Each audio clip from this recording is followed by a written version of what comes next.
Buenas compañeros y compañeras. Hoy vamos a platicar sobre las NIAS 810.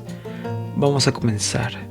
Surgen las normas internacionales de auditoría, un estándar internacional omitido por el comité IASSB, que significa el International Auditing and Assessment Standard Board de la IFAC, International Federation of Accountants, el cual se considera un conjunto de requisitos y cualidades personales y profesionales que debe tener un contador y auditor al realizar su trabajo. Entonces, las normas de auditoría son medidas establecidas por la profesión y por la ley que instauran la calidad de los procedimientos y los objetivos que se deben alcanzar en la auditoría. Vamos a continuar con los objetivos. Los objetivos del auditor son determinar si es adecuado aceptar el encargo para informar sobre los estados financieros resumidos. 2. Si se le contrata para informar sobre unos estados financieros resumidos. 2a. Formarse una opinión sobre los estados financieros resumidos basada en una evaluación de las conclusiones extraídas de la evidencia de auditoría obtenida. 2b. Expresar claramente dicha opinión en un informe escrito que describa a sí mismo el fundamento de dicha opinión. Continuamos con la naturaleza de los procedimientos. El auditor realizará los siguientes procedimientos, así como cualquier otro tipo de procedimiento que pueda considerarse necesario como base para su opinión sobre los estados financieros resumidos.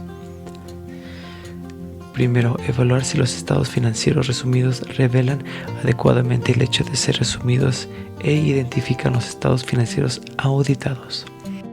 2. Cuando los estados financieros resumidos no vienen acompañados de los estados financieros auditados, evaluar si describen claramente, primero, 2a, de quiénes se pueden obtener los estados financieros auditados o el lugar en que están disponibles. 2b. La disposición legal y reglamentarias que especifican que no es necesario que los estados financieros auditados sean puestos a disposición de los usuarios a quienes se destinan los estados financieros resumidos y que establecen los criterios para la preparación de los estados financieros resumidos. 3. Evaluar si los estados financieros resumidos revelan adecuadamente los criterios aplicados. 4. Comparar los estados financieros resumidos con la correspondiente información de los estados financieros auditados para determinar si concuerdan o si pueden ser recalculados a partir de la correspondiente información de los estados financieros auditados. 5. Evaluar si los estados financieros resumidos han sido preparados de conformidad con los criterios aplicados.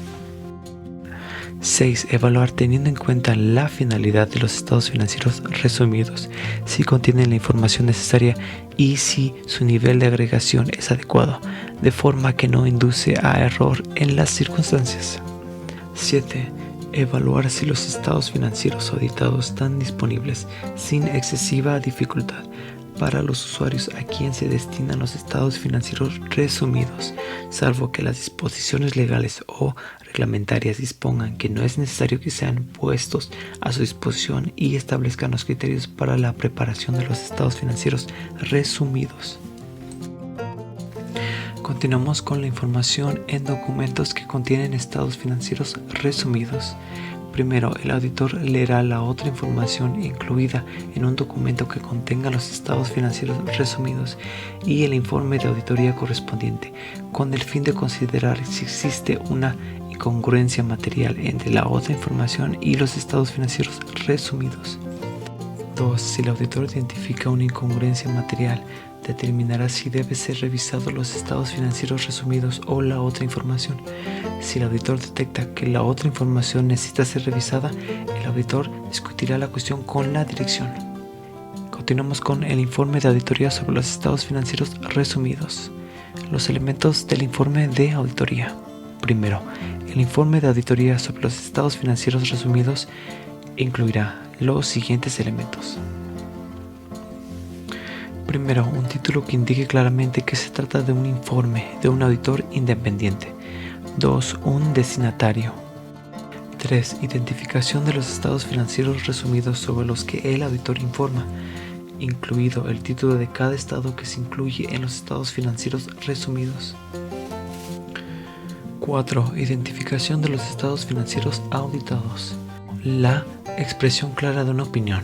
6. Una declaración que ponga de manifiesto que los estados financieros resumidos no contienen toda la información a revelar requerida por el marco de información financiera aplicado para preparar los estados financieros auditados y que la lectura y consideración de los estados financieros resumidos y del informe de auditoría correspondientes no equivale a la lectura de los estados financieros auditados y del informe de auditoría correspondiente. 7. Una declaración que el auditor es responsable de expresar una opinión basándose en los procedimientos de auditoría aplicados de conformidad con esta NIA sobre si los estados financieros resumidos son congruentes en todos los aspectos materiales. 8. La firma del auditor. 9. La dirección del auditor. 10. La fecha del informe de auditoría. Ya por último, forma de la opinión. Una conclusión sobre la base de la evaluación de la evidencia obtenida al realizar los procedimientos mencionados de que es adecuada una opinión no modificada sobre los estados financieros resumidos permite que el auditor exprese una opinión. Ya por último, forma de la opinión. Una conclusión sobre la base de la evaluación de la evidencia obtenida al realizar los procedimientos mencionados de que es adecuada una opinión no modificada sobre los estados financieros resumidos permite al auditor expresar una opinión que contenga una de las frases complementadas. La práctica generalmente aceptada en la jurisdicción de que se trate puede influir en las decisiones del auditor sobre las frases utilizadas. Vale, compañeros y compañeras, ya para recapitular, ¿qué son las NIAs? Son los criterios aplicados por la Dirección para la preparación de los estados financieros resumidos. Son los estados financieros auditados por el auditor de conformidad con las NIA y de los cuales derivan los estados financieros resumidos. Muchas gracias por haber visto el video, espero que les haya gustado mucho. Vamos a continuar subiendo más videos, entonces esperen más contenido en el futuro. Suscríbanse, le den like. Hasta la próxima.